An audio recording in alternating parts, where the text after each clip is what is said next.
নমস্কার বন্ধুরা, সকলে কেমন আছেন? আজ মঙ্গলবার, বাজে সকাল 8টা।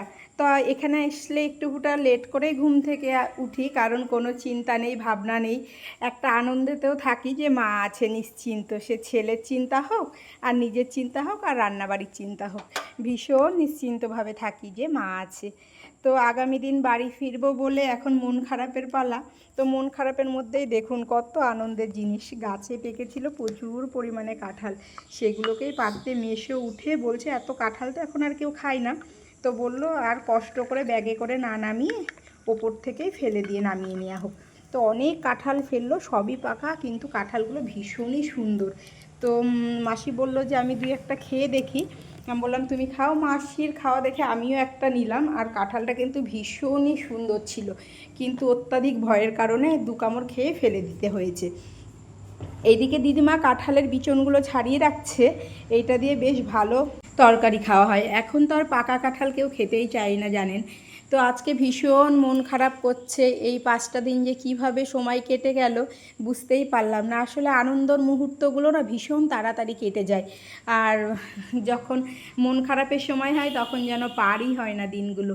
তো আগামী দিন আমি বেরিয়ে যাব, তাই সকলেরই মন খারাপ থাকতে বলছে, কিন্তু উপায় নেই, ছেলের পড়াশোনা, বাড়ির কাজকর্ম সবই পড়ে রয়েছে। তো এই দেখুন, তো সব কাঁঠাল নিয়ে গেছে। দুপুরে সবাই আনন্দ করে, ওই যে আপনাদের সাথে শেয়ার করেছিলাম কলা পাতা কাটা, তো এই যে সেই কলা পাতায় সাজিয়ে দিচ্ছে মাসি ভাত। আমি বলছি আর দিও না, আর মাসি বলছে সুন্দর লাগবে আর একটু ভাত দিই। তো মাসি ভাবছে সুন্দরের জন্য আর একটু বেশি দিলে মেয়ে হয়তো আর একটু বেশি খাবে, কিন্তু খাবার পরিমাণ তো মাপাই থাকে। তো যাই হোক, দেখুন সুন্দর করে শাক দিয়ে, পটল বাটা দিয়ে, আলু সিদ্ধ দিয়ে, বেগুন ভাজা দিয়ে, আরও আছে দই, মিষ্টি, চাটনি, আলু পটল ডাল।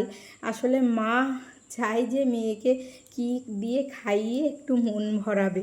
আর যেহেতু আমি সম্পূর্ণই শাক পাতা খেতে ভালোবাসি, খুব একটা তরি তরকারি খাই না। আর মাসির হাতের আমার ভীষণ একটা প্রিয় হচ্ছে বড়ি আর আলুর তরকারি, সেটা আমি 2 দিন খেয়েছি। আর এই যে আজকে সাজিয়ে দিয়েছে সুন্দর করে, তো প্রথমে আমি খাওয়া শুরু করব শাক দিয়ে। এই খেতে বসে ভিডিও করা এগুলো তো সর্বপ্রথম আমি করতাম, আর আগে সবাই আমাকে ভীষণ রাগাতো যে কি করছে এগুলো, আর এখন তো প্রত্যেক ঘরে ঘরেই। তো এই যে ভোরবেলা 4:30-র সময় উঠে রেডি হয়ে গেছে, আর আমরা ভোরে ভোরেই বেরিয়ে গেলাম। আর আবহাওয়াটাও ভীষণ সুন্দর ছিল, বৃষ্টি পড়ছিল, ঠান্ডা হাওয়া, ফাঁকা রাস্তা, একদম খুব তাড়াতাড়িও পৌঁছে যাওয়া হয়, আর শরীরটাও সুস্থ থাকে। তো এই যে দেখুন বৃষ্টি পড়ছে, কত সুন্দর লাগছে চারিধারটা না। তো আজকে ভিডিওটা আর বড় করব না, এখানেই শেষ করছি। সকলে ভালো থাকবেন, সুস্থ থাকবেন, পাশে থাকবেন।